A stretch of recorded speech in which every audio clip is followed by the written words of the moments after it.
Drag racing has a way of teaching you lessons over and over again. I had to recently relearn 2 lessons. First off, comparison is a thief of joy. The second lesson, can't be disappointed about the results you didn't get over the work that you didn't do. I know that sounds awfully philosophical for drag racing, but it's the truth. I was at the Division 5 ET Finals recently, and it was just not a great experience for me. And these are the 2 lessons that came out of it. First off, comparison is a thief of joy. Here's what that means. I've been out of the car consistently since 2018. I haven't been drag racing. I haven't been bracket racing. I haven't been able to compete at a good level since 2018. Here it is, 2024. That's a few years back. 2018, I had a track championship. I ran away with the points. I was on top of my game. I know that I can play this game at a moderately high level. The problem is since I've been out of the car for so long, I'm really only capable of playing the game at a not quite so high level. So comparing myself to what I was then, it just didn't work. Now for the other lesson. I can't be disappointed with the results I didn't get over the work I didn't do. I didn't spend enough time ensuring that 1, the car was ready, 2, that the driver was ready. I've got a practice tree sitting on my desk. But did I use it every day? No. Should I have? Yes. Am I still not using it every day? Yes. I need to improve on that so that way I can improve as a driver and get better at this so that way my on-track performance can get better. Now, as far as the car goes, I had a whole bunch of issues that we were chasing around, going back and forth, and it turned out that I had to replace my fuel pump at the Test and Tune on Thursday at the Division 5 ET Finals. I was chasing a lean sag at the top of first gear, and even after changing the fuel pump, I didn't get the result that I thought I was going to get. So what I had to do was I threw a Hail Mary pass. I kind of went to my carb guy and says, hey, the car just isn't responding to the changes that we decided on making. Let's just try something totally different. So we went a very different direction because this carburetor was set up for high elevation, dry, no humidity, and that's pretty much how I've been running it here at 700 feet in the land of 50, 60, 70% humidity. So suffice it to say that the carb wasn't necessarily correct. So with the lean sag still in place, there was something else that needed to be done. So first round on the Gambler race is where I've really found out that, this lean sag is inconsistent. The first pass of the day, which was a time-only run, it went flawlessly. So I dialed the car for not having a lean sag. It sagged first round eliminations of the Gambler race, and I was done. So it was after that first round of the Gamblers race that we decided to make that bigger tuning change, and we just threw some more fuel at it, like a fair bit, quite a few jet sizes, just to try and make the car react the way that it was supposed to. So in working with Velocity Racing carbs, which I would totally recommend, these guys are awesome. There's some tuning changes that need to be done. The carb's going to go back this off season for those updates to make it more compliant, work better here at this the conditions I'm racing in now. So what I did is I just threw more fuel at it because that was the one change that we hadn't made yet. So we just threw fuel at it to see what was going to work, and the car freaking worked. I made the change after the first round of the Gamblers race. I was eliminated, so I didn't have any more time runs throughout the rest of the day. So what did I do? Go out and hit the streets. Good thing this car's got license plates. There's a big hill just outside of the track. I figured if it's going to give me a lean sag, it's going to do it there under load. Well, the car absolutely worked. There was no lean sag. From the seat of the pants feel, the butt dyno, it felt awesome.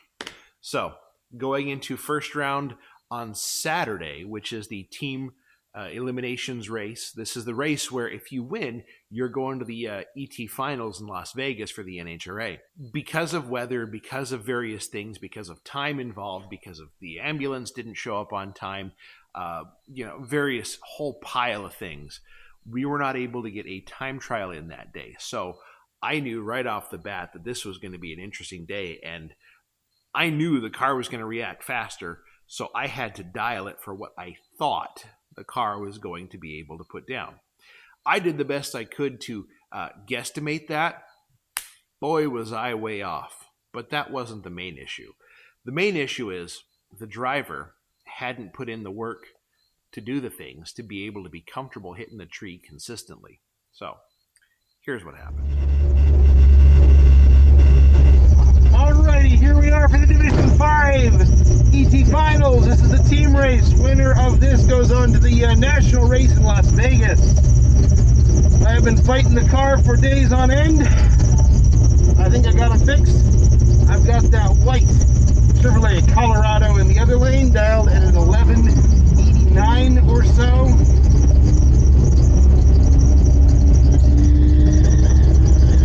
Fans on, burnouts on.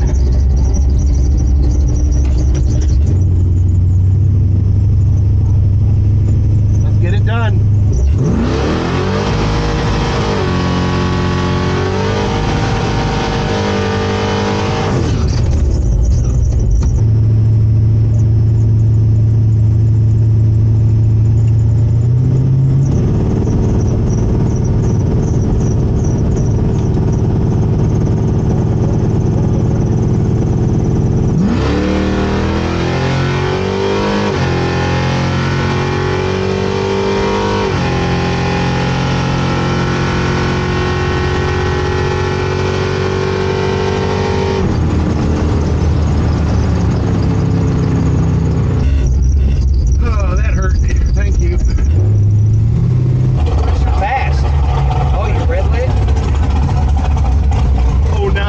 Yep, big old red light. That was 0.098 red.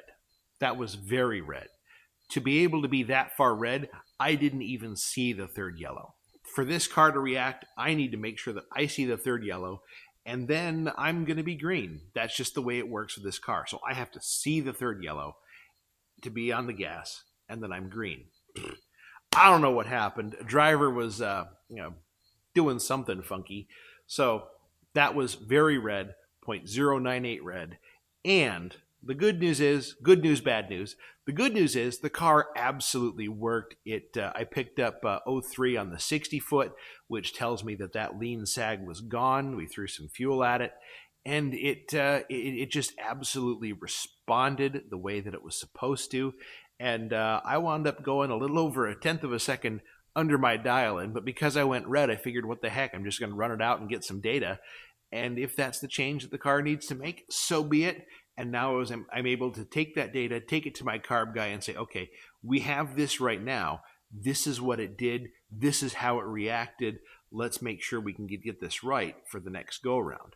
Now, I'm not blaming the carb guy, because the driver has a fair bit involved in this too, because I didn't make the right decisions. I didn't know the changes that I needed to make this car work.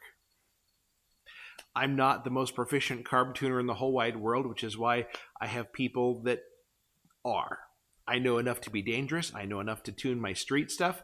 But when it comes to this really fine tuning, trying to maximize the car for consistency, for on-track performance, I can get close. But for the fine tuning changes, I work with Velocity Racing carbs, because they're phenomenal and they know what they're doing. So suffice it to say that the whole weekend I was comparing myself to who I was in 2018, when I was on top of my racing game, when I was practiced, when I was really doing the right moves on the track, when I was capable of doing that stuff.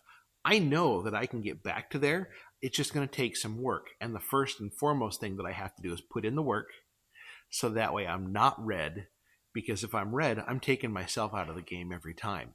And if I'm taking myself out of the game, I don't have a chance to win on the top end.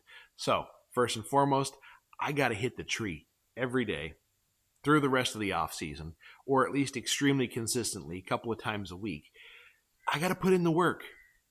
And not only that, I got to put in the work on the car a bit. This winter, there's some changes that are coming to make the car work better. There's a little bit of suspension tuning that's going to happen.